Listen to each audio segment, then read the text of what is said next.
Hello, I'm Steve Ryder and welcome to Racing Weekly, a podcast and YouTube show brought to you by oddschecker in association with Bet365. I'm joined by Sam Turner and Richard Hoiles this week, where we'll have a look back at the weekend action from the Irish Derby and then ahead to the Eclipse at Sandown on Saturday.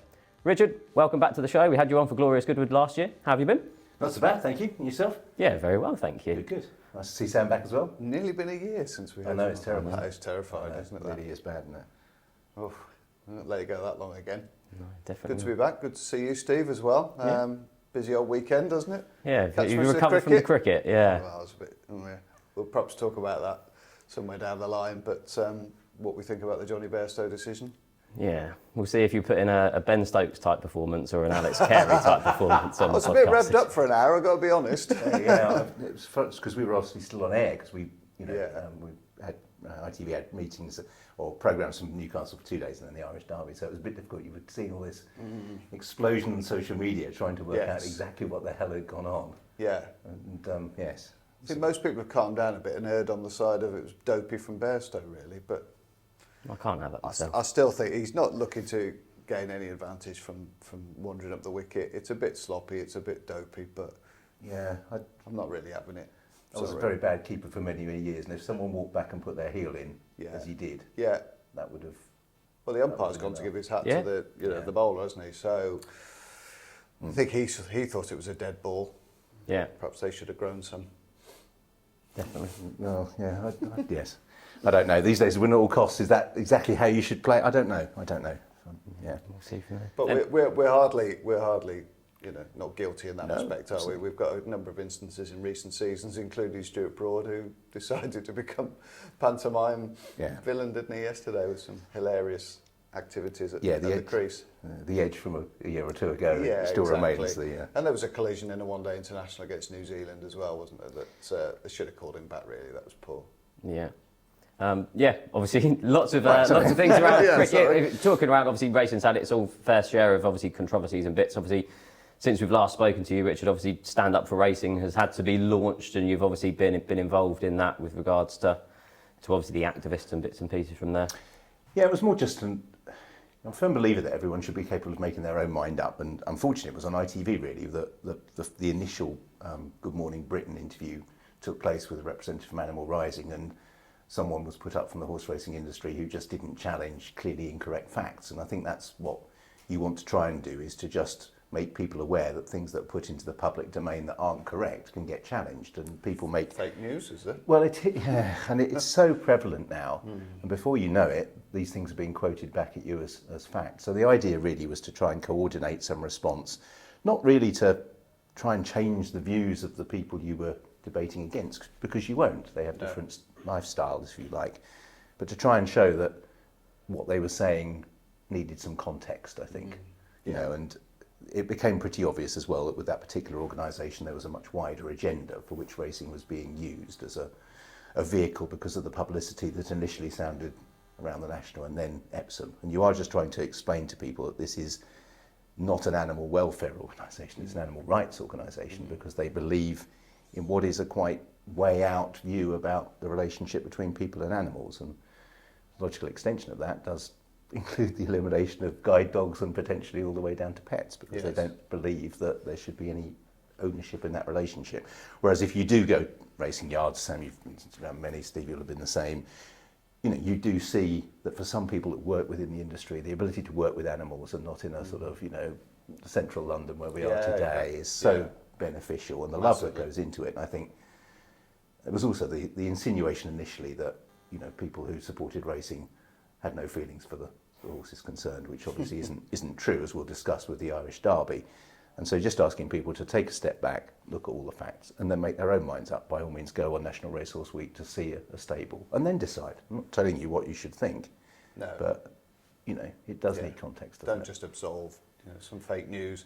As you say, go and see yourself and go and practice or enjoy what people are practicing on a daily basis, whether they either own, train, ride horses, whatever.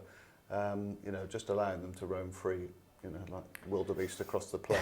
It's just not going to be the correct answer, is it? No, and with the amount of horses you have in the existing, if you like, some of their views as to what on earth happened to all of those would kill far more you know, in horrible circumstances that would be killed in a long period of the race. Don't get me wrong, racing welfare is important, but we've either got a racing welfare policy that we're 100% proud of, in which case we stand behind it. If it's not, we change it. Yeah. You know, but you've got to defend it. Yeah, and we can keep pushing for improvements in that all the way along, Absolutely. as we have done in the last decade, I would suggest. But unfortunately, it's, you know, it is the truth that horses don't recover from the same sort of injuries that humans do, and that's the issue, isn't it? People feel that, you know, you get a broken leg, we can stick you in plaster and you'll keep your weight off it for 6 weeks and it'll be better. Unfortunately for horses, you know, particularly the complex ones, that just isn't an option. No, but there's probably more saved in that respect than there were 20 years ago. Definitely because obviously And, you know, knowledge has improved. There's work that does need to be done under a tight, you know, where racehorses go once they leave the industry and things For like sure. that, and particularly in terms of traceability. You know, you go to a leading supermarket, they can tell you exactly where your slab of meat came from, which farm and what have you, and we probably need to work out how we can control where racehorses that go through 4 or 5 hands, sometimes before they end up in slaughterhouses, but they are still ex-racehorses, that we can, you know, make sure that racing is not culpable in those circumstances. And it can all be helped, it can always be improved. Definitely. And obviously, one of the race obviously marred by one of those tragic circumstances was obviously in the Irish Derby. So that will lead us on to racing recap.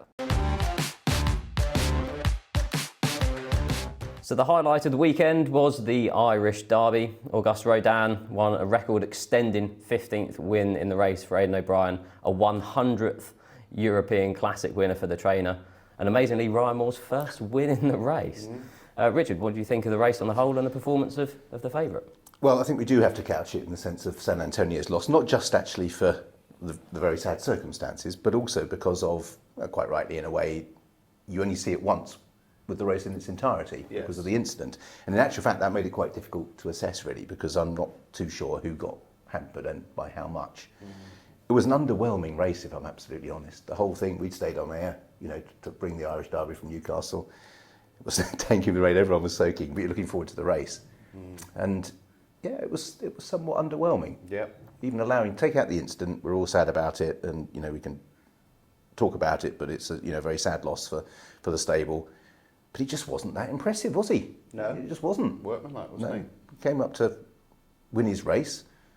We were talking before the programme, it reminded me slightly of that Chester incident where, you know, on the second string was adamant that the first string was going to go and win it well, and then thinking, oh, hang on a second. Hang on. And he did win, and he, you know, it wasn't that, I don't think if the second had a more vigorous ride at Adelaide River that he would have beaten him, but he would have... It would have been close. It would have been a race, closer, wouldn't it? Yeah. There was just a point in mitigation for Shamie Hefner, just playing the devil's advocate for a bit, that Adelaide River's sort of jaw just went to one side a little bit, and you wonder, you know, that is perhaps the excuse that he didn't want to go full barrel for him because he would have just stopped and pulled himself up. But I think that's being lenient. You know, I think he felt that, you know, he knew what was coming alongside him, and he was expecting him to kick 3 lengths clear, and he didn't. You'd have seen a different ride if it had been White Birch or Spraywell up sides, wouldn't you? Yeah. I think. Yeah, and Adelaide River did stay on well towards the finish. Would the 10-1 around for the St Ledger be of interest for you, Sam? Not especially, I don't think. I thought it was a sound enough effort, but as we've seen before at the Curragh, in a slowly run race, that rail is very much the place to be. They can be hard horses to pass. I take on board what Ryan Moore said afterwards, that he felt that his lad was just pulling himself up a little bit. He didn't blow one jot after the race. He just felt that he just did what he had to do. He was functional. The slow early pace didn't help him become explosive. And it was just one of those Tahira type performances, wasn't it? Where he got the job done, he's won, everyone moves on, and he's got the one next to his name again. We've had lots of those this season, I think. Lots of those type. Very few wow performances, but lots of, they've won. You know, King of Steel might have been slightly more expressive. That was the thing I was left with most. Perhaps, and Paddington, Palace. again, we went hard enough to see him. It'll be interesting how he fares in the Eclipse. My 2 takeaways, I think with Adelaide River, you could argue that his position was actually due to it being a steady pace rather than the stamina. Yeah. I don't know how badly White Birch was impeded, but if you gave me a fiver for the Ledger at the moment, I'd back White Birch. Yes, I've always thought, having watched the Dante at York, I thought that race would be absolutely perfect for him. Long straight, mile 6. I know he's not particularly bred to relish that sort of test, but it just looks the way that he races. And because he often handicaps himself with a slow start or is ridden from behind anyway, I think that Doncaster straight plays to his strengths. Yeah, you obviously want to know that he's come out of the race okay and there's no issue as to why he got well beat. And I think the other thing that I was left with was, if I was the owner of King of Steel, I think it was an opportunity missed. I really would have done, having watched that race back. Yes, you can understand why they ducked the challenge a little bit, can't you? And they just wanted to get that one next to the name, and they found a fairly weak group too. Yes, they did. Yes. But if you end up not winning your Group 1 at the end of the season, I think you'll be... Perhaps. I think the disappointing thing with the race was that we used to like really good French middle distance horses going, or a British contingent going over there and tackling, Westovers and the Godolphin horse that won it not so long ago. But when you've obviously got something that's so Aidan O'Brien centric, and then Spreewell didn't run very well, White Birch is out the back. There is an issue with the race as well, obviously, with the sad loss of San Antonio. That just casts quite a big shadow over the race, and the fact that you see the second horse getting quite an easy time of it late on, and the odds-on favourite scrambling in a little bit. Underwhelming is the phrase. I agree. It's the issue with the money as well. They put more prize money in, etc. But I suppose, unfortunately for them, the first, third and fourth in the English Derby were trained by Aidan O'Brien. Whereas you had Westover, who came over the year before and placed in the Derby trying to win. That's why King of Steel's absence was a bit of a shame probably for the race overall, really. Yeah, it's lovely to see those interlocking four lines, isn't it? 1, 2, 3, 4 though for Aidan O'Brien. And what were the numbers like at the Curragh this weekend? I didn't see. No, I don't know. I don't know, to be honest. There certainly hasn't been the backlash of. I don't think there was the whistling of the grandstand that embarrassed obviously the architects and drowned out virtually everything. I think with lots of attendances we've had this year, they have been down. But I do sense that if you were there, you had a more comfortable day as a result. Yes. And maybe in a way that's not a bad thing. Yeah. So you do go, you decide not to go back because you've had a terrible day in terms of queuing for this and, feeling you're being ripped off left, right and centre. Maybe, of course, is a thought, have to think things through a little bit on the back foot and make themselves a little bit more competitive, then maybe that's not a bad thing. Well, it's a slow curve, isn't it, with the Curragh? It's taken them a long time to get anywhere near, really, where they were sort of pre-COVID, and obviously with the massive rebuild, and very kindly funded for them, and they've really struggled to attract the attendances there, as opposed to say Leopardstown for the Dublin Racing Festival, which always seems well attended. Yeah. Looking forward from the Irish Derby, White Birch 20-1 with Bet365 for the St Ledger. Auguste Rodin remains 5-2 favourite with Bet365 for the King George. I imagine that will probably be the next stage from him. Do you think he's kind of forwarded his claims for that, Richard, or just? I wouldn't have cut him for sure. I mean, I think he's had 3 runs this year, hasn't he? The first one was woeful, second one was brilliant, and the third one was somewhere in between. So I'm not 100% sure what would turn up. Yeah, he did win, yes. Yeah, it's going to be interesting to see who turns up. Obviously, we're going to touch on Emily Upjohn later in the show from the Eclipse, and it's going to be, King George could be an interesting one. But it'd be nice to see a 3-year-old heading there.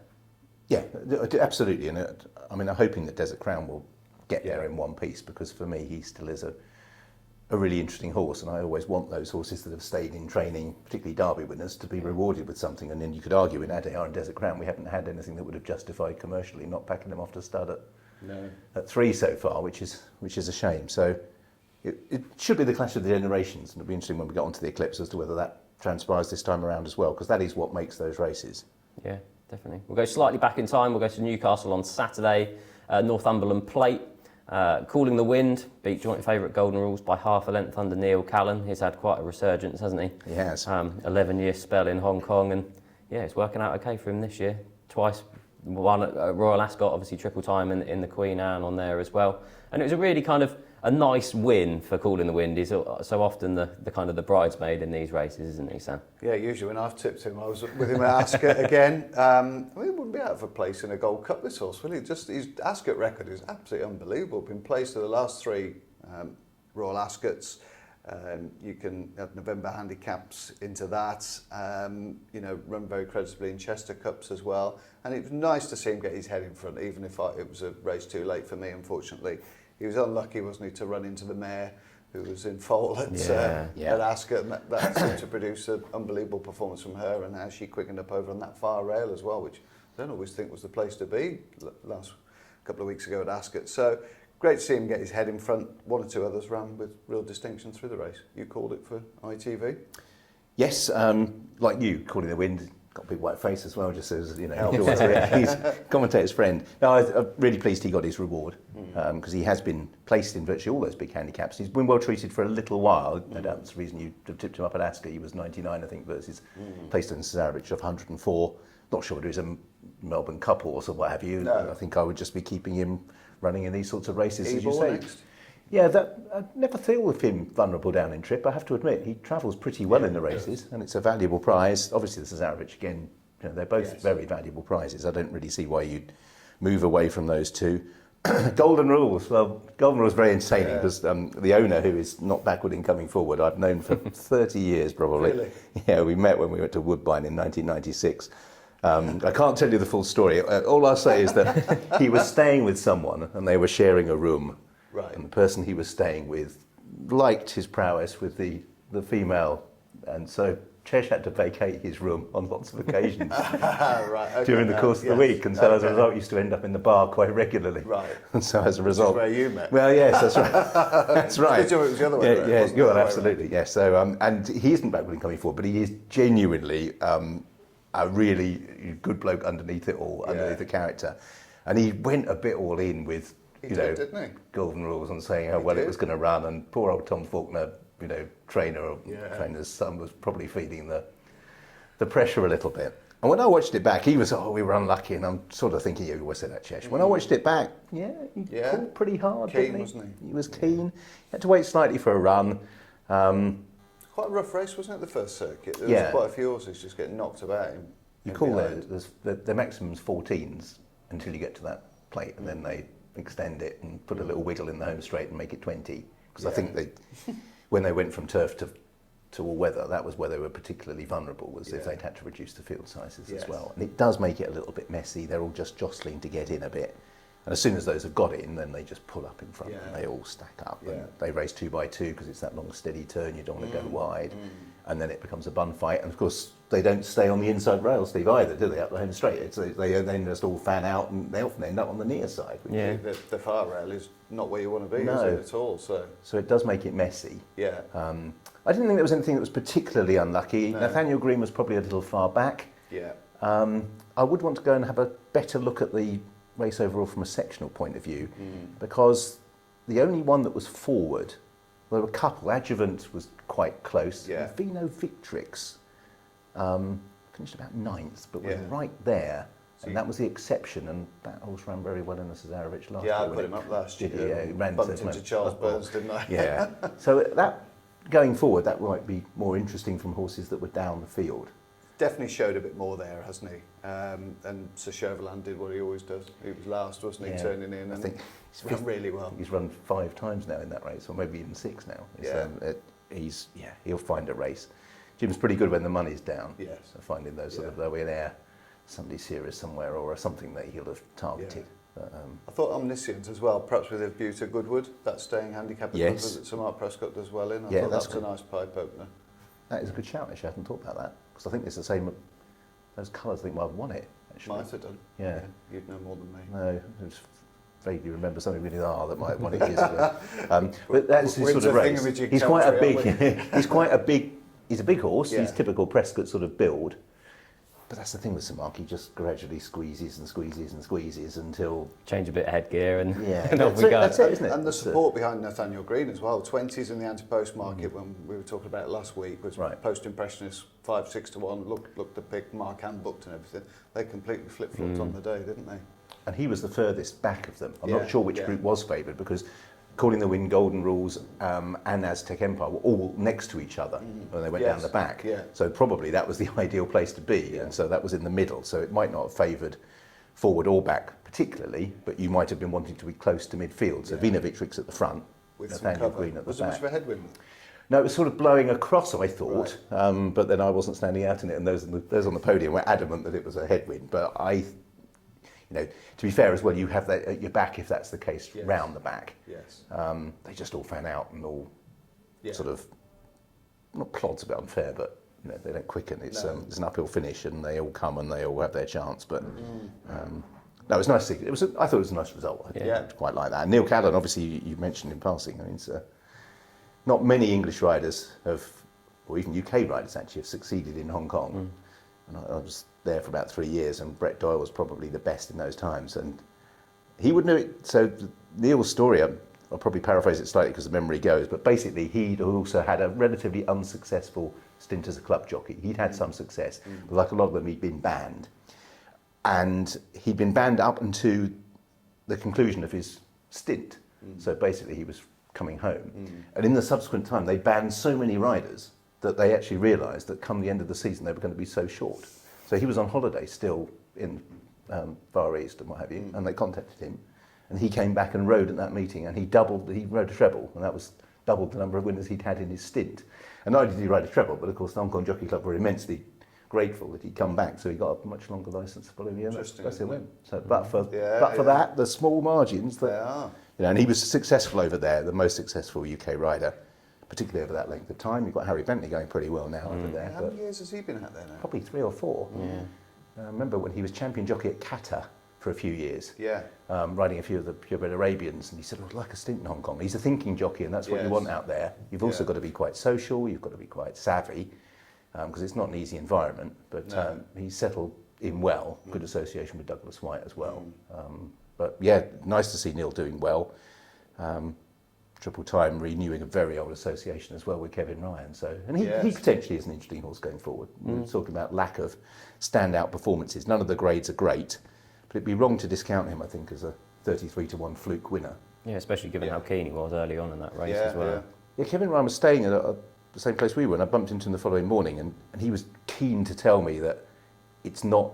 He's got very light mouthed, he said. And so as a result, it looks worse than it is because he's doing that, but he's not actually going forward with it. He's just putting his head in the air rather than yanking, because, as you say, if you'd seen a horse pull like that. I think he was still very happy with him because he expected it. I think even watching the first 2 furlongs of the race, having heard him speak afterwards, Kevin Ryan, he was just, that's just him. You know, I wasn't in any way worried about how he was going to finish his race off, or if he was going to hit the line hard, because that's just him. Yeah. And Richard, just putting your commentary head on, watching that race and watching sort of 5, 6, 7 fan across the course, a furlong out, and all being in with chances. Like, from a commentary point of view, those slower 2-mile races, when they're all in contention, sort of making headway under the pump, is that easier to commentate on as opposed to sort of a big field 5 furlong sprint, or is it a completely different set of circumstances? I think when you talk about handicappers, mainly they're old friends. So calling the wind, you could probably put, Sam, you'd be the same. We could probably put a field on Saturday in front of you and I. You could probably know who 12 or the 20 were. Name them without really thinking too much about it. So you've only got about 7 or 8 to learn. Commentary box isn't ideal at Newcastle for my team. It's a bit low, so I felt a bit vulnerable. They go out of sight very quickly after the line as well, whereas the racecourse commentary box on the roof is where I much prefer to work from. When you do the racecourse, it makes it a bit easier looking down on them, and you can see them move through the field more easily. It's a bit like standing at ground level. That's why commentary boxes and height is so important. If you think when you go racing, if you stand by the running rail and they run towards you, it's very difficult for you to work out at the front. If you go and stand halfway up the grandstand, it's easy. If you go and stand right at the top, it's actually quite straightforward. So a lot of it depends on the commentary position. The 2-year-old races remain the hardest, I think, because you just don't know them. The bigger fields you have at Ascot these days, and the Newbury Super Sprint, which is just around the corner. There's no shape to those races. They just, they book that week off every year. Well, it's a local one, so I'm very reluctant to. But you're alive normally with about half a furlong to go in the Super Sprint. Particularly as one. Sometimes it works out really well because there's a good horse. I think I'm encouraging William to run Rebel Rally this year because I think that would be quite well in. Because he's strictly he didn't actually win at Ascot, so he doesn't get the penalty either. So I think he is very well in if he decides to run. But sometimes it is just the proverbial bun fight won by a Rod Millman 33-1 shot. Or one of Richard Farley's 7. So those races are possibly slightly harder, but. Yeah, they do it steadily at Newcastle rather than quickly. But as I say, I would have liked a slightly better perspective of the finish than I was going to get. And then they ran out sight straight after the line, so you see I bail out from after the third and wait for us to run a creep. At least you keep hold of the ball with ITV. Racecourse wise, you're shutting up because the judge is coming in. So But I must admit, the higher the commentary box, even if you're getting soaked on a Friday night, as I was in Gosforth Cup night, it's a lot easier. Unless you get vertigo. Yes, that wouldn't be a combination. No. You'd want, that's for sure. We'll then go to Newmarket on the Saturday. Really impressive performance from Star of Mystery in the Empress Filly Stakes. She ended up winning by 4 lengths. Strong in the market. Sent off 4 to 5 in the end. Apparently will follow the same path as last year's winner Lazoo and be targeted at the Cheveley Park later on. Yeah, I think Charlie Appleby was asked afterwards, would she go for a Guineas? He said not unless they drop the distance to 6 furlongs. She's all speed. Her closing sectional, she hit the line very, very well. Closing sectional sort of better than Audience, who won later on the card, obviously a group race. Really tremendous performance. Overall time was good as well. It wasn't just she was quickening off, slow early fractions. It was a really strong performance, a domineering one. Yeah, she looked really fast ground action as well. Yeah, absolutely ate the turf. So It was interesting he was so adamant though about the 6 furlongs because he trained the dam and he probably, it's fresh in his mind, they dropped her back for a big win at 3 from 7 to 6. But she's had 2 progeny, Mysterious Night and Althea, both of whom stayed a mile.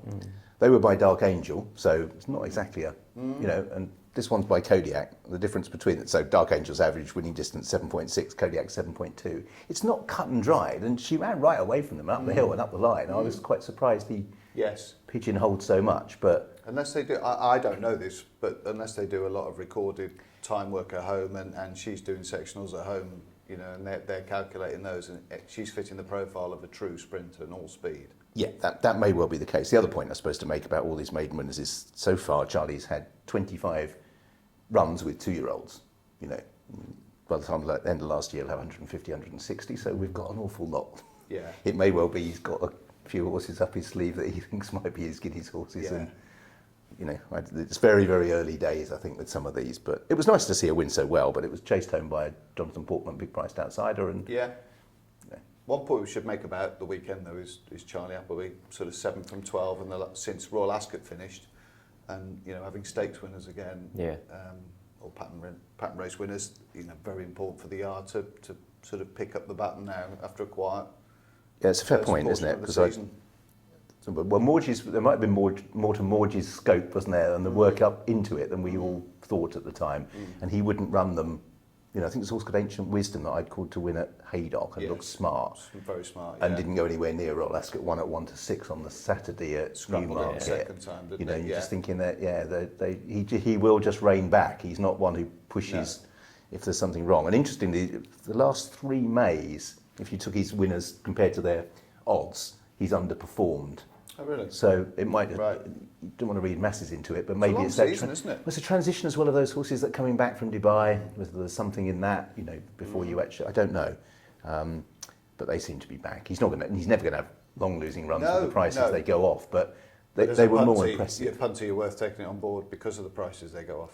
Yes, I think that's right. And I think we're going to move on to Kamari, but when those sort of horses begin to win, that's when you begin to think, okay, you're back. Really, definitely something to bear in mind for next season, though. That stat around May, it's kind of the whole Paul Nicholls flu jab effect, isn't it? Job, isn't it? I mean, there was a couple of years ago where he didn't run any in that sort of period, but I just wonder if that is the logistics of you have a few horses that you're pushing for the Guineas off the back of Maydown, but you've got to give them a, maybe it's flu jab, maybe, I don't know. But there was rumours floating about that there was a lot of atmospheric issues with 1 or 2 of the Newmarket yards going into Ascot, wasn't there? Okay. The rape seed and all that sort of stuff was affecting 1 or 2 of them. So it could be something as simple as that, can't it? Just affecting their bronchial. I always think those sort of little patterns are worth thinking about as well, because historically, if you've had a couple of years like that, and 1 or 2 suddenly scope wrong, you think, I'm going to back off because I've seen this before. Yeah. And they become self-fulfilling prophecies in a way. He probably isn't that bothered about winning too much in May, really, other than the Guineas. Yeah. So as a result, maybe you do back off them. Maybe that is when you're doing things for a longer season. But it was just interesting. I tried to look to see where, because I thought June would be bad. June actually wasn't that bad for him in terms of prices. Actually expected 1.01, so almost bang on. Oh, right. Just didn't run that many. No. So I just got the impression they might have taken a pull. There were hardly any 2-year-olds at Ascot. From Godolphin, certainly didn't have a chance. And the couple he did run in handicaps did run pretty woefully. But yes, yeah. Yeah, you mentioned Kamari. Yeah, got a good front running ride under James Doyle, won the Fred Archer Stakes, beating Outbox by half a length. Bit of an odd race, Richard, though. Kind of the two at the front just stayed there the whole time, and New London kind of plodded on. It was. I towards tipped up. The finish. I think it's called Felix Flight, wasn't it? The James Horton thing to potentially reverse form with New London. The one thing I suppose it coupled with was visually, I didn't think it looked that. When I was watching it, I was thinking, okay, you're in the right sort of spot here because you're a couple lengths behind New London and they're tanking along up front, or they're taking each other on slightly up front. But they clearly weren't, because the sectionals came out with the final few furlongs of 11.02, 10.88, 11.49. And that was coupled with giving them 2 or 3 lengths start. And as soon as they quickened, New London was right off the bridle. And I thought briefly a furlong and a half out, Phoenix Flight might get involved, but it was only very brief. Yeah. But Kamari beating Outbox. I thought the third stuck to his task well enough. First run since a wind up and first run back, and it'd be a lot sharper for that. And as you say, the overall time was very modest, and the finishing percentage, 107. Yeah. You know, just shows you that what they've done through the race there. So as a piece of form, it's Do you probably remember worthless. Newmarket's a bit funny, isn't it? Because do you remember Ryan Moore had a spate of going clear in those races? He did it for about, I don't know, a couple of months, and he nicked 2 or 3 races. It's almost as if giving ground at Newmarket, obviously it's tempo related, but you can be suckered into thinking you've got a long straight to win and back. Yeah. Was that Peter Sharon was front runner? He used to win all those races by going miles cover clear. The stand-side rail or yeah, whatever. and you know, so maybe it's as much the track position. You're going to run home that fast as they did, and you've given them 3 lengths. You are going to have to be Nijinsky to catch them. Well, that's right. And certainly audience was fairly forwardly ridden as well. Again, audience is a tricky one, isn't it? Because was there something about that ride that, you know, they all watched each other on the stand side and he went the far side? I don't know. Yeah, it was a good performance. Obviously, kind of Rab Havlin took him down the far side rail. That apparently is where he was involved in the racecourse gallop with Emily Upjohn. So obviously he liked that strip. That's interesting. I didn't know that. Yeah, he'd been on the track in the morning, hadn't he? Yeah. So Emily Upjohn worked, and that's where they chose to then ride. So yeah. I mean, as a piece of form, it looked fairly solid. Last year's winner Pogo back in 3rd, and it was a good performance following a 263-day break. So I don't think there was any 2 fluke. from 2 since being gelded and with the hood on. Yeah, that is interesting. So you could certainly argue that it's not a pretty sight, though, is it? No. Audience's demeanour and the way of going through the race. But I suppose Rab's handling is perfect. You know, he's rather quite a tender handler of a horse, isn't he? Yeah, And absolutely. That's probably where they've clicked. I mean, you'll be seeing them in the 7 furlong races. We can name them. They'll be in the Lennox. They'll be in the City of York. They'll be in the other one at Newmarket. They're probably none of them good enough for the foray. Probably. Would you be tempted to? I have no idea what sort of weight he carried, but if he ran in something like the Bunbury Cup, would that come a bit sooner, or top weight, and just try and outclass him in a handicap? Yeah. Rather, you know, straight 7 seems to suit him so well, doesn't it? Might come a bit quick, I suppose, mightn't it? Yeah. Last race we'll review in full, is the Pretty Polly Stakes. Obviously happened at the Curragh on Saturday. Via Sistina continued her good recent run of form, won by 2 lengths, leading home a British 1-2 in the race. Sam, what are your thoughts on that? Yeah, interesting, wasn't it? I mean, I was down there when she made was it debut for George, or certainly a comeback at Newmarket, and they couldn't get enough on her, could they? I mean, she absolutely hacked up and made some very talented fillies in that race look complete slow boats. And the way that she was punted suggested that they thought she was a true Group 1 filly. She proved that. I thought it was quite a cute ride. I mean, Jamie Spencer got 6 days for it, but he definitely tightened them all up on the inside. It was one of those. 6 then might have felt was a little bit excessive. I think when you see the overhead, the damage doesn't seem to be that bad really, but he did just shut the door on 1 or 2 of them. It was a clever bit it was Mark Cavendish-esque. Yeah, given we've just moved into Tour de France territory, just shut the door on 1 or 2 and kick. You're on the best filly. Make sure that you lock the door on the others. Yeah, Mick Kinnan used to do it in Hong Kong. You challenge on the outside, just drift in.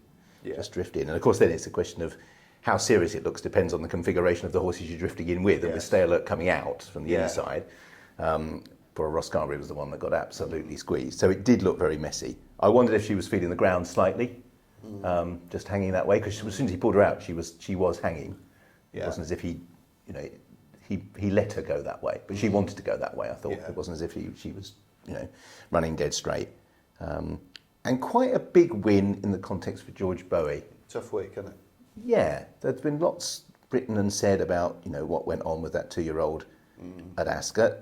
A fair bit which you can probably take with a pinch of salt, but for a young upwardly mobile trainer in Newmarket, you don't want too many things going wrong, because there'll be plenty of people who'll be sniping away. Yes. And yes, I think that was quite important for him, just to sort of steady the ship slightly. And yeah, he's a very capable trainer. He is. And there are a lot of owners within Newmarket's flockers, I believe they're called in Newmarket, who move from boom trainer to boom trainer. Yeah, the next big thing. Yeah, and the danger is if he's only been training a couple of years, but the danger is if something goes wrong, then there's plenty who are then immediately looking for. True. Whoever His figures are incredibly high, though, aren't they? The volume of horses he has is just extraordinary for somebody who's not long been around, really. And I believe has certain ways of working horses, and it's not as if he's following convention. No. A lot of them work individually, and they're not. So it's a very good setup. I've seldom seen someone who's got such a profile right across the board so quickly of ammunition. Yes. Make your name with 2-year-olds, or as a trainer of this, or cast-offs, or what have you. But he just seems to have been 100% right the way across. So Via Sistina is an interesting, good one to have, I think, just to steady the ship, hopefully. Yeah, I wonder whether his presence as well, George Bowie's just given a bit of a nudge and revved up the likes of Archie Watson, George Scott, or the Charlie fellows, all those younger raft of trainers in Newmarket. They just seem to have gone again a little bit. George Scott has had a quiet time of it in the last year or two, has come back, started training 2-year-old winners first time out. Yeah, he had 1-2 with me at Nottingham in a race, a nondescript race at Nottingham, but the debutant beat the... Not a way that he would have ever trained the 2-year-old before now, and certainly Archie Watson we saw at Royal Ascot, didn't we? What a brilliant trainer he is, certainly on that track as well. Yeah, no, absolutely. And that was George Bowie's first Group 1 success in Ireland, and he could have gone for a lot of an easier race than that. Apparently they're talking about going to the Falmouth Stakes next, dropping her in trip to a mile. That would be fine. She travels so strongly in her races, you can just see Spencer sort of holding her up towards the back of the field and coming with one late burst. She's 2-1 favourite with Bet365 for the Falmouth Stakes in a couple of weeks, and it'd be the obvious place to go next. Yeah, I'm still slightly worried about the ground for her. I still adjust slightly. I think back end and see her winning a potentially big pot on Arc Day or something, or around Arc Weekend. Yes. When it's bottomless and she just the way she cruises through into it. Because even though they're steady run races often in France. It's 15 degrees in the UK today, and we're bound to get a torrential downpour or two before before the Falmouth, so she could get perfect conditions. Yeah, give her a break. QE2 at the end of the year, maybe.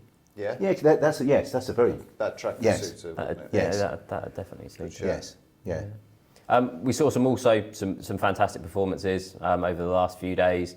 2-year-olds especially. You had Ylang winning on her debut at the Curragh. She's now 10-1 for the 1,000 guineas with Bet365. You had City of Troy as well, winning on debut. Now 14-1 for the 2,000 guineas.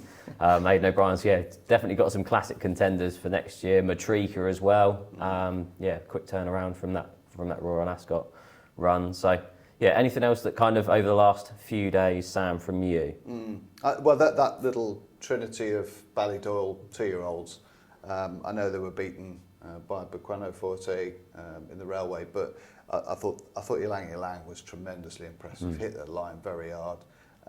The overall time wasn't exceptional, 1.5 million they gave for her.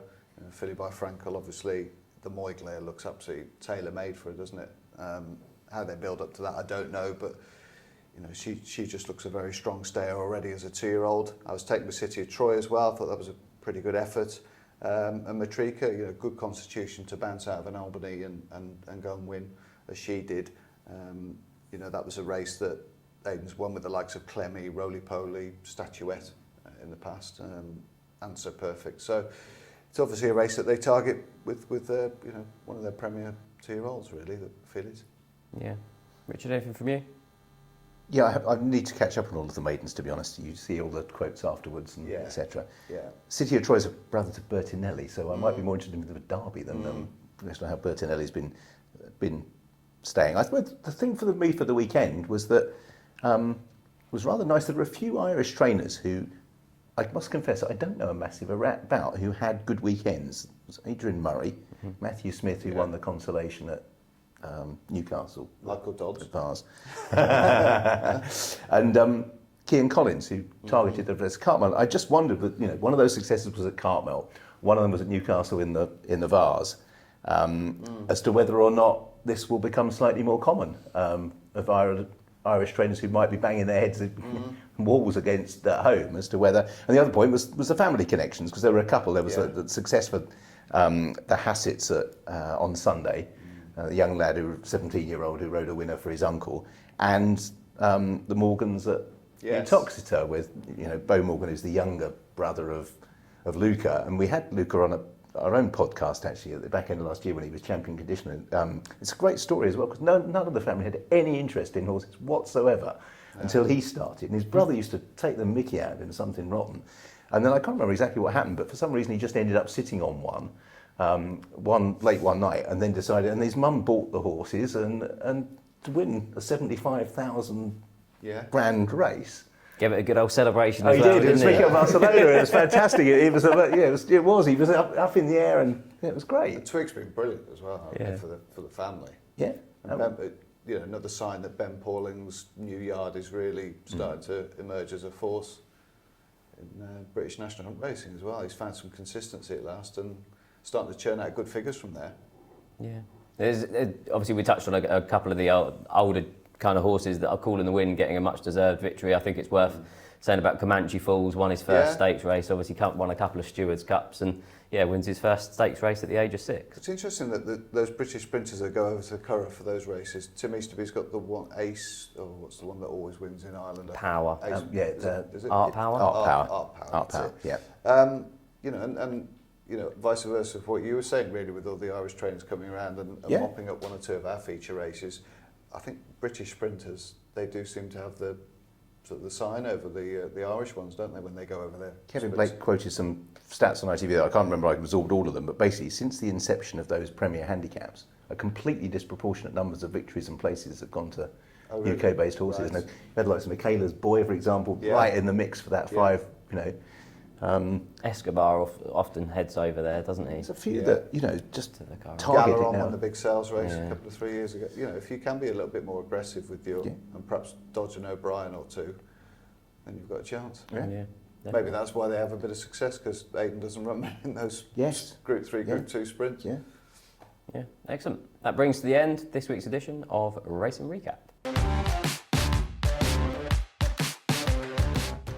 So we have a few kind of topics of conversation to touch on before we then preview the Eclipse. I think the first one is obviously it was announced yesterday around the retirement of Martin Dwyer. He's kind of finally succumbed to his ACL injury that he suffered 16 months ago. He's had a fantastic career across there, and I just kind of wanted a couple of bits from both of you around his career in general. Sam, I think I'll come to you first. Yeah, it's bad news for Martin, obviously, but also bad news for racing TV pundits, because it means he'll get 1 or 2 more shifts. Very erudite, obviously, and he's taken to talk. Well, he's a Scouser, isn't he? So he's taken to talking on television very, very comfortably, and you know, he's a very decent pundit, other than when he talks football. But it's sad, isn't it? Where, you know, we've seen 1 or 2 jockeys. Shane Cross has had to retire as well, hasn't he, from weight issues. It's a shame when you see lads and lasses go out of the game when, you know, they don't quite feel as though they've finished. They'd like to go out on their terms rather than through injuries. But look, Martin's done everything he can to get back. It was obviously a pretty bad injury. The vibes were that it was always going to be a struggle for him to get back.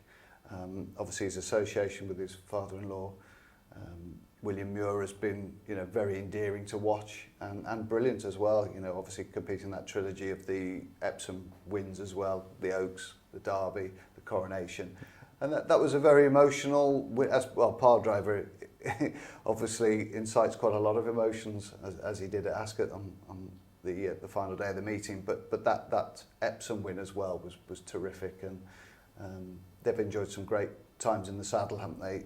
Both Martin and William as the trainer, and wish him a very, very happy retirement. You know, over 1,500 wins. So I'm stealing all your thunder. No, not at all. No. Over 1,500 victories, and you know, classic wins, multiple Group 1 winner. all around the world. So yeah, fair play to him, and you know he's a weighing room's lost, but Racing TV's gain. Weighing room lost, I think for sure. If any, who's the biggest joker in the weighing room? Any of those jockeys were asked, Martin's name was always quite close to the top. So I think he added quite a bit of entertainment to the day-to-day mundane natures of some weighing rooms. So, and you say he punched above his weight really in terms of big race successes. You know, you mentioned most of them. Persian Punch as well as another horse he was associated with. He's got some good horses in his catalogue. Yeah, because he popped into Racing TV every now and again. There was always hope, but there didn't seem to be a massive amount of expectation that this was, every time it dragged on. But Steve, I gather you're more of the ACL, the ACL expert, so you know it's not always as straightforward as it seems in the media when someone says, oh, he has 9 months off and they come back better than ever. It's not always as straightforward as that, is it? No, definitely not. You'd much prefer to break a bone than do a ligament, 100%. Wolves have had a couple of ACLs recently as well, and they just haven't come back the same player, unfortunately. That's similar for me. I mean, I'd have definitely made it. That If level, I, exactly. Pedro Neto level, weren't you? But yeah, a few more on his kind of statistics. He rode 8 Group or Grade 1 winners, 8 Royal Ascot winners. Most successful season was 106 winners in 2002. Final win came on Lucky Over at Chelmsford in February 2022, which seems a long time ago, doesn't it? And that's good because, if you had 100 winners in 2002, you're still as motivated as he clearly was to try and get back. That's a hell of an achievement, isn't it? Yeah, it is. Yeah. We've touched on kind of whip bans and interference and bits and pieces, obviously through with Jamie Spencer earlier on in the show. Frankie Dettori, I think it's worth obviously pointing on, heading towards the Eclipse. Obviously misses the Eclipse this weekend following his careless riding ban from Royal Ascot, and it is a big shame that he's also going to miss the July Cup, which is the one Group 1 in the UK that he's obviously missing from his CV, Richard. Yeah, there's 2 separate strands to this for me, okay? One is whether you agree the rules are correct or not, and whether there will still be some modifications. In the fairness to those that put the rules into place, they did liaise substantially with the jockeys, and some of which, where we are now, is because of requests that were made, or trading, if you like, teaming and lading, in order to use the whip in the forehand position rather than the backhand position. My main concern with the current rules is that sort of multiplier effect in terms of, 1 grain of rice on the chessboard, then 2, then 4, then 8, then 16. By the time you get to square 53, you've got the harvest of the world. If you have something that's slightly too penal and then you keep multiplying it, you will get some very long suspensions. And I think there's definitely wriggle room there, particularly for the Class 2s, when the doubling occurs. But on the other hand, you go out there knowing what the rules are. You know that if you go over in a Class 1 or a Class 2, you will get 8 days. And Daniel Muscat, Oisin Murphy and Frankie Dettori all went 1 over. Indisputably went 1 over. And if we start trying to massage the rules because it's Frankie Dettori so he can ride a July Cup winner and say, well, maybe that wasn't offensive or maybe that wasn't a proper tap, then you're doing a disservice. Plenty of footballers have been ruled out of Champions League finals by getting a yellow card that may or not. Whether they deserve that yellow or not, they got the yellow card, didn't they? And so I do have some sympathy with the length of bans. I don't have sympathy about the major races. I do genuinely think they should be doubled for pattern races, maybe not Class 2s, because that's the first time any of those riders have gone over since these whip rules were in place. And the common denominator is Ascot and the will to win. And the optics, whether you believe them or not, were that you mustn't have win at all costs in the major races, the cue card scenario. So there's 2 separate things. By all means, lobby to change the rules, and I do think there are certain changes and certain finesses that make sense. But if I know it's 30 miles an hour and I go 37, I'm going to get 3 points. You're going to get 8 days. And the fact that Murphy and Dettori, in particular, of course, got 9 days for a careless riding, that's what's ruled him out of both of these 2. He'd only missed 1 had he not had the careless riding. So, Did he appeal against the Saga? He did, and lost. Yeah. There was some element that, it took 3.5 hours, so it must have been close. It never is. If ever you want some entertainment, just go and read some of those things. They throw everything at the wall just in the hope that something sticks. Absolutely. Look, it was, I think the only thing that Frankie can find himself a little bit unfortunate at is the way that the suspension for Yes. Inspiral came about. We'll never know, will No. we? In the sense that There's rumours of a supergrass in the weighing room. yeah. So there was a tweet that says, but of course the BHA will cover themselves in these scenarios, and they have some. There is some genuine form with this, is that the WIP review committee meets, and if you look through the suspensions, roughly 10 to 15% of them are things that haven't been picked up on the day. Yeah. You know, that's the idea. They sweep around and they look. Well, the stewards said they were very busy, weren't they, on that first race of the meeting? Yeah, I'm surprised that the stewards even bother too much with them, because you're not going to suspend them on the day, so why the hell do you bother looking at all? No. Why can't you do it afterwards? Do you need to warn them that they might get suspended or not? It doesn't make it, if you've got a WIP review committee, does it? Yes. Just get on with the day-to-day housekeeping. What you and I will never know is whether or not, without that, it would have been picked up as 7. And undoubtedly some escaped through the net, but it was 7. Yeah. So it was, you know. But yes, yeah. We can go back to the Epsom stalls, and you know my disbelief about the Epsom stalls is that they noticed it in time. Because I have every sympathy for them if they hadn't noticed those stalls not opening and the weight didn't have been given. But that wasn't the official explanation in the stewards' report. They said they spotted it, looked at it, decided it wasn't material. Thinking, really? There were 3 bits of interference in that race you'd have looked at before that. Yeah. And when we were trying to tighten up on ITV, literally, we were doing it in a break, and I've got a VT op doing it frame by frame by frame, and there's 2 frames when you see the stalls open. That's all. It did have an impact, I think, undoubtedly. Absolutely. But you were bloody brilliant if you spotted that on the day. Yeah, Before the weigh-in, which wasn't delayed, with no steward's inquiry, bing bong, while we're just checking whether the stall's open, calling Alice Haynes in for her official explanation as to why the horse had run badly, and then suddenly say, oh, hang on a second, she said, the stall open, mate. You know, would you have asked that question if, I don't know. It's a good system going forward, though, because the ones that stalls didn't open in time have gone on to do good things. So Vintage Clarence won with me at Newcastle on 1, 2, 3 at Chester. But they're my 2 sort of things, is that you know the rules, you ride to them. Yeah. I can understand why you might lobby to change them, and the PJ, if they're more organised, and the BHA, I'm sure, will listen and continue to flex them. But if you go out there knowing, Sam, aren't you? Would you have done anything different? Do you think they can interpret the rules any differently? Or? No, I don't think they can they? I mean, you know, if you're playing cricket and you know it's 2 bounces and over and you bowl 3 and 4, you can't complain when you know the rules. But when you walk out your crease and oh, I don't get started on that one. But yeah, I don't think there's any kind of reason why that would have been turned around. But hopefully it doesn't tarnish his final season. No. You know, he comes back fresh, have a nice holiday.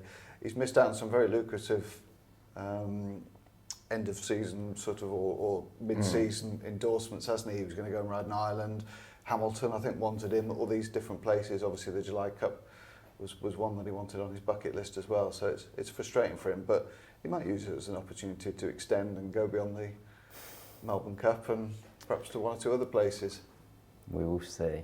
But yeah, one ride that he won't be having is Emily Upjohn in the Eclipse. That leads us nicely on to our weekend preview. Before we get into our Eclipse preview, just to let you know that our sponsor Bet365 have an ITV racing price promise. They will not be beaten on price on any horse for all UK and Irish races shown on ITV Racing. Full terms and conditions can be found on the website. Right, so we have had 6 entries for the Eclipse at this stage. They've only come in about half an hour ago at the time of recording. It's a sign that you're on this week, Steve, because we actually know what the runners are. There we go. So that bloke who's swanned off to Wimbledon to interview Djokovic and whoever, Swantek. Yeah, we've got a professional in the studio this week. Well, you know, I do try. So all the main contenders are there, basically. Emily Upjohn, Paddington, Anne Mart. Luxembourg, I suppose, would be the kind of fly in the ointment. Quick turnaround. Yeah, possibly.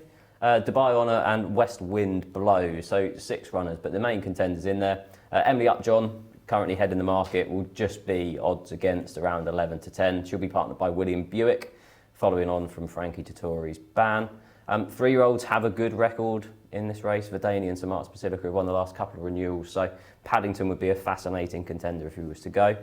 Richard, what were your kind of first thoughts on the race? Firstly, interested about the jockey booking, because the stable don't use that many outsiders, and I do think an element of Dettori's retirement this year probably came about a year ago when we've been sitting here post Ascot and things were very rocky, that there may have been some, deal's not the right word, but you know, we'll allow you to go out in your own time, but you won't be riding them beyond next year. Yes. And as a result, that's probably why Frankie, if that is still in place, wouldn't want to extend his retirement beyond that, because he just won't be on those same level of good horses maybe from that particular yard.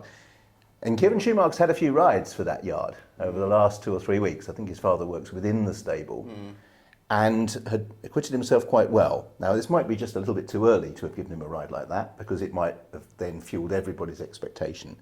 And William is obviously a very solid choice, but I was interested that they, where it went. And it didn't go to Rab, who had ridden her to win on debut, when apparently she was really well thought of and went off at 12-1 at Wolverhampton.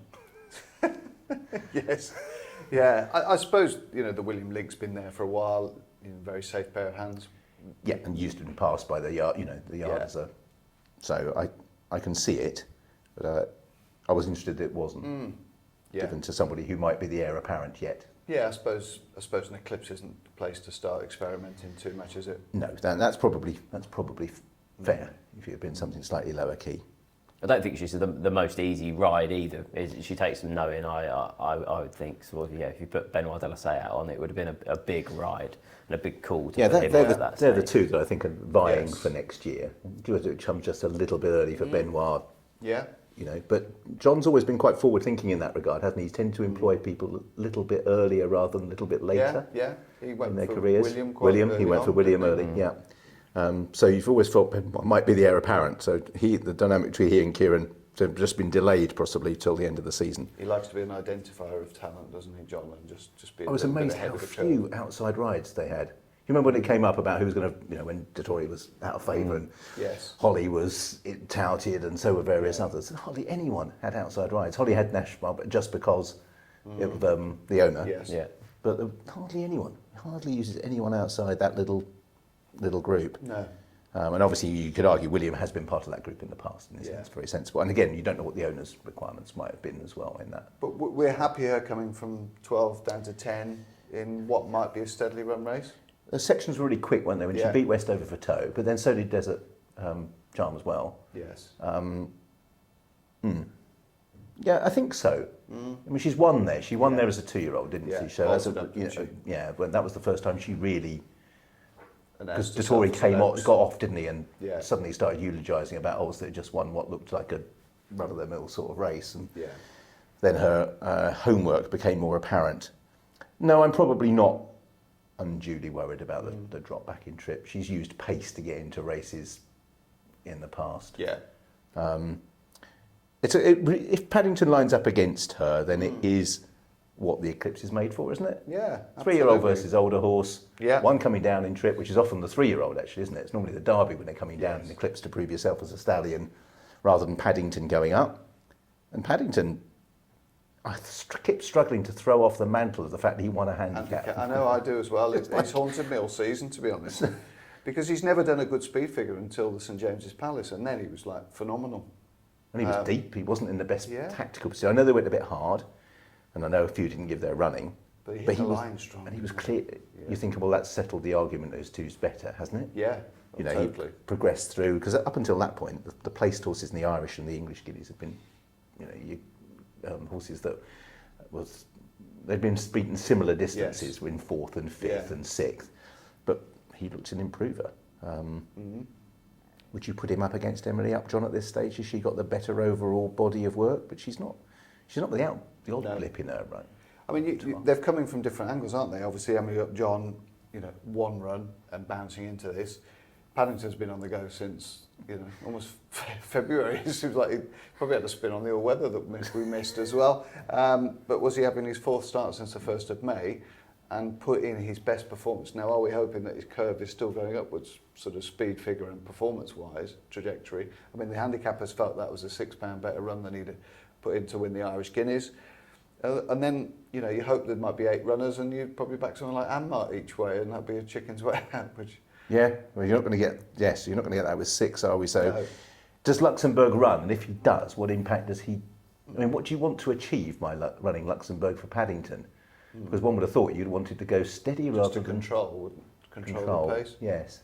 I think it'll be one or the other. Surely West Wind blows. If that runs, he'd have to be ridden pretty handy as well, wouldn't he? Yeah. He was late. He was the last entry. It was, you were yeah, telling me, so last knocking. this was literally a minute to go. West Wind blows. maybe that they've is obviously such seen a some big prize. Yeah. I mean, Luxembourg's got to be in there as the backup, surely. I would think so. I mean, obviously Paddington straight away after his Royal Ascot win, they mentioned the Sussex Stakes. So, but then had all the support this week, anti-post markets coming down in price. So, yeah, it's going to be interesting when it actually comes to declaration time. I quite like Anmar. I think it's just solid, isn't it? Yeah. Hasn't finished out the top 3 in his 12-race career. 6 wins, so he's won half of the races. Kind of looked in need of his reappearance behind Adayar, I think was kind of fair to say at Newmarket. Was never really put into the race, and then won his Group 1 in France last time. Second hasn't exactly let the form down. Good run in the Queen Anne. Yeah. They've mentioned ground for him, but he won a John Smith's Cup on good to firm ground, so that wouldn't be a huge concern for me. And yeah, I think it's fairly solid. Against Emily Upjohn, who obviously flopped in the King George after looking, not a superstar in the Oaks, but overcame obviously the issue at the stalls. And Paddington, who I think it's fair to say all 3 of us kind of have our reservations around. There's one thing being able to outpace Westover, I think. But it's another thing to be able to outpace a 3-year-old moving up from a mile. Yeah.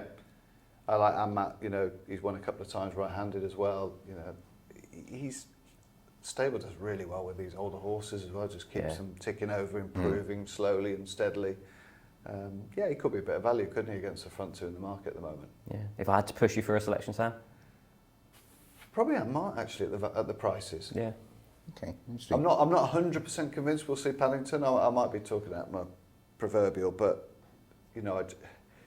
it's a quick backup for him after producing a brilliant effort at Ascot. I've just got my slight reservation about that. This looks as though it's been a plan for Owen Burrows and Ammat, doesn't it? Oh, definitely. Definitely. I think it's one of those where at the moment you look at it and the market is about right. Sometimes you just have to think, right, I'll wait and see what will happen in the days to come. Yeah, well, yes, in some instances for sure. It's an interesting clash. I think there's lots of, to summarise the flat season where we are so far, there are lots of potentially interesting clashes down the line because so many of these mantles for me remain completely up for grabs. I think to either of you, name the dominant horse in a division. Really struggled, don't you, to think about a horse that maybe the Courage over 10 on fast ground. Yeah, I mean, but you've seen enough of Mustard to. I thought, and that we all did, didn't we? And then he's put 4 very solid absolutely horses at that trip in their place. That brings in Luxembourg, obviously, but Luxembourg, Braybridge, My Prospero, Adayar all look as if they're in a cluster together. Wasn't surprised Mustard travelled up so well because I've seen him do that before. What was surprising was that he ran right to the line. And honestly, I mean, he was auditioning for his stud career on the way to post. Yes, I was very jealous. Unbelievable. I honestly have never count on a hand in 30 years commentating where you've seen a horse still be so coltish on the way to the start. It happens in the paddock. Normally there's a bucket of cold water that's chucked on them between the paddock and the racecourse, and their ardour has been dampened by the time they get out there. Yeah, I've seen a few members of the press room like that. It takes more than a bucket of water, doesn't it? But over those, it's but yeah, it was an astonishing performance. It really was, and I'd like to see him do it again. I've seen him win in Saudi like that, but thinking we have the opportunity, hopefully, in the Juddmonte. He might be a terrific race, couldn't it? Yes, that's the meeting point of lots, isn't there? Definitely. Look forward to that. Flat season bubbling up nicely. But yeah, really looking forward to the Eclipse at the weekend. Thank you for joining us for this week's episode of Racing Weekly, brought to you by oddschecker in association with Bet365. Many thanks to both Sam and Richard for joining me on the show this week. As always, if you've liked what you've heard or watched in this episode or any of our previous episodes, then please leave us a kind review on Apple Podcasts or on the comment section on YouTube. Thank you very much.